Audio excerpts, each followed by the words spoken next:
Hey folks, well last night was the second group of 12 from the top 36, singing songs from the Billboard top 100 of all time, basically anything they wanted to.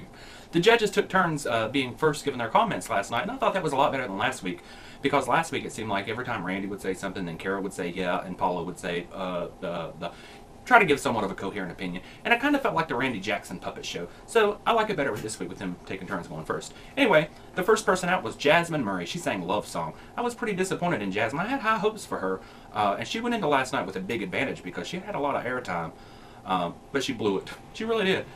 She sang Love Song. She started out really low. You know, I would have expected one of the big husky guys to come out on a low note like that, but not my little Jasmine. The judges didn't like it. Randy and Kara didn't like it, and then Paula said, I want to disagree with what they're saying, but I have to agree with what they're saying. Don't worry, Paula, I'm going to take it easy on you tonight. She said, Jasmine, though, said she had a great time, which is always the famous last words. I wish just for once they would come out and say, I had a horrible time, I was scared to death, and I just want to lay down and cry because I really just destroyed the song. It'd be a little more honest and believable than to say, I had fun, it was a lot of fun, I had a great time. Yeah, right. Next was Matt Giraud. He sang Viva La Vida. He also had a huge advantage, and he kind of blew it. I say kind of because he still has a pretty good chance of making it through because a lot of people liked him going into last night. I didn't recognize this song. I'm not sure if I've ever heard it before or not. Maybe he was just singing it so bad. I almost kind of liked the song. If it hadn't been sang so horribly, I probably would have liked it. It sounded, at times though, it sounded like he was sitting on a washing machine, or being patted on the back, kind of like that. When he went for them big notes though, oh my god, that was horrible. I want to like him though, I really do. There's just something about him that I just don't want to say anything bad about him. I really want to like him. The judges told him it was the wrong song choice, and he said that that's the type of music he wants to do. Simon told him he probably would probably be better off if he just zip it. And that's right, because the judges were really trying to make people remember what they liked about Matt Giraud, and then he comes off and says, well, this is what I'm going to be like every week. Not a wise choice. But I think he may be that third person. Next was Jeanine Vailes. She sang This Love by Maroon 5. What the hell is Jeanine Vailes? And where the hell has she been hiding at? You know, it really wasn't good. Maybe that's why they haven't given her any airtime, because she just isn't very good. When she did the oh, well, of course I'm not a singer, I can't sing good, so I'm not going to pretend to, but it was all over the place. It was pretty bad. The judges liked her legs, but not much else. She did have pretty legs, but Kara told her that it was way overdone, and Jeanine made the excuse that, well, since she's been under the radar and nobody's seen her or heard from her, she had to overdo it. Wait a minute. You should pick a song that you can do and do well when you're under the radar so you can blow people away, not take a boring little song and just tear it up and not do it very good. That doesn't make any sense, Jeanine Vailes. She doesn't stand a snowball's chance in hell. She said, though, that she can prove it to everybody with a better song. That's why you're supposed to pick a good song the first time around. Next was Norman Gentle, and he sang And I'm Telling You. And I told y'all I had a Norman Gentle shirt back a few weeks ago. I bet y'all thought I was pulling your leg, didn't you? I love the way that his performance was really good, though. It was really entertaining. If half these throwaways had come out there and put half the effort that he put through it, they might stand a slight chance. He stands a slight chance, but I mean a better chance than Jeanine Vailes or Kalama. The way he came down those steps, though, he got down there and just was rubbing on the sign and everything else. Ryan Seacrest said that's the first time that any contestant has got to second base with the logo. The end was great, though. I thought that long note, I thought that was pretty good. That was actually pretty good. That was the only part that I thought, well, he can really sing. And then he just ended with, me. Okay, these glasses have got to go. They're pulling my eyeballs out. I can't read my notes. Simon asked Ryan if he liked it, and Ryan said, oh, in a different way than you did. And Simon said, I can believe that. That was pretty funny. Ryan asked Paula if she would vote for him based on his singing, and Paula said some incoherent babble, and then she just said, blah, blah, blah, blah, blah, blah. Ryan and Simon said they knew what she meant. It's just like living with a drunk person, you know. Once you're around them so much, they can just slur their words all you want, and you know what they're saying. So I guess they're so used to Paula, they understand her.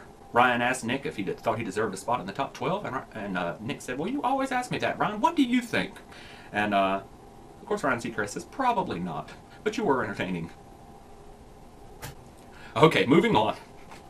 Next was Allison Iraheta. She sang Alone. She is so adorable, isn't she? She looks like one of them little troll dolls. I used to collect them little troll dolls back when I was a kid. I used to love them things, but that red hair, it's a little bit too red for me. She was so weird, though, when she was sitting there talking to Ryan Seacrest. I thought she came across as a Looney Tune. I don't know if it's just because she was nervous or what, but it was just bizarre. when she was talking about school, and she really wasn't making a whole hell of a lot of sense. And Ryan Seacrest says, "Well, I hope you graduate." Well, she acts like it in school. She damn sure won't. I was kind of nervous, though, when they said she was going to sing Alone, because that's one of my favorite songs, and I can't stand it when they take one of my favorite songs and just don't do it very good. But she was really good. I couldn't believe it. I was surprised. She was really good. The judges loved her. Paula said she could sing the phone book. Incidentally, I'm sitting on a stack of phone books now. I'm at work, and right where in front of where I put my green screen, somebody put a stack of phone books, so I can't put my chair over here. So I said, well, I'll just sit on the phone books. See, there's about a couple hundred of them sitting under me. Anyways. Moving on. Next was Chris Allen. He sang Man in the Mirror. Isn't he gorgeous? He is so good looking. Kara didn't like it very well, and the other ones seemed to really like it. And I was kind of in between because I didn't feel like he really made the song his own. It just wasn't... He sang it well, but it just didn't add anything to it. Simon said that the chicks are going to love him. Hey, Simon, what about the gays? What about the homos? That would have been so funny if Simon had said, I think the chicks and the homos are going to love you. I wonder what he would have done then. He stands a slight chance. He stands a very slight chance of making it through tomorrow. If he had more airtime before last night, he would be a shoo-in. Kris said that the song gets happier as you go on through it, and Ryan said, well, he was looking in the mirror. That's why he was happy. Ryan, in my neck of the woods, that's what we call flirting. Hey, though, if I was to look in the mirror and look like Chris Allen, I think I would be pretty happy too. Not that I'm unhappy with what I look like now, but hey. Next was Megan Corkrey. She sang Put Your Records On. With that curly hair and tattoos, she looked like the love child of Carly Smithson and Christy Lee Cook, didn't she? She sang it okay, but the song is kind of boring for me. Every time I hear that song, I keep thinking back to Antonella Barba season 6 when she totally did that song horribly. And so anything compared to that is pretty good, but Simon told her that it got a bit shouty toward the end, and she said that she was rocking it out. Simon said that he hopes America votes for her. Well, hey, it worked for Michael Sarver when Simon said that about him last week, so we'll see. Next was Matt Breitzke. He sang If You Could Only See. You know, the husky welder, Matt Breitzke, the bald husky welder. It was very copycat to me. It sounded almost exactly like the one I've been hearing on the radio for the past, 10 years? So I thought it was, while I thought it was good, it was pretty boring because it's the one I always hear on the radio. Why is it, though? And the judges all talk about how much they like him, what a nice guy he is. Why is it when a husky guy with a hard job comes in there, they act like he can sing, they act like he's the sweetest thing ever. He could be the biggest jackass that ever roamed this planet, and just because he's a husky guy with a good job, he can sing, they think he's sweet. But maybe he is. After that was Jessie Langseth. She sang Betty Davis Eyes. I thought that was a perfect song choice for her. I thought it was really good. Randy said he wants to see her do a song with more range, and from seeing her little sing-off in Hollywood to last night, I don't know if she has a whole lot more range. So she might be the third person in through the top 12. After that was Kalama. He sang What Becomes of the Brokenhearted. Could he have picked a worse song? That's a horrible song choice. That song is so old. I mean, it's really old. I think the only person that enjoyed that performance was his mom. His mom was out in the audience. He's a mama's boy. And that's cool. I'm a mama's boy too. Yay for the mama's boys. Next was Mishavonna Henson. She sang Drops of Jupiter, and before she sang, she promised not to let America down, and she lied. Stood right there and lied to us. She let us down. It was another horrible song choice. And she was also at a disadvantage because we hadn't seen that much of her. Those are the ones that should know that they need to bring it, and then they don't bring it. What are they thinking? She's had 2 weeks to prepare for this now. Come on, Mishavonna Henson. So she blew it. She doesn't stand a chance at all. And the last of the night was Adam Lambert. He sang Satisfaction. Was there any doubt going into last night that he was going to get the pimp spot? There was no doubt in my mind. Paula Abdul, she about wet herself. She loved it so much. The other judges liked it. Simon was kind of on the fence about it. I don't like that song, though. I've always hated that song really bad. But he sang it really, he was really good, and he performed it really well. So I really like him so far. The judges gave a very calm reaction, though, as opposed to their over-the-top reaction to Danny Gokey last week. I think they looked back at that and saw what clowns they made of themselves.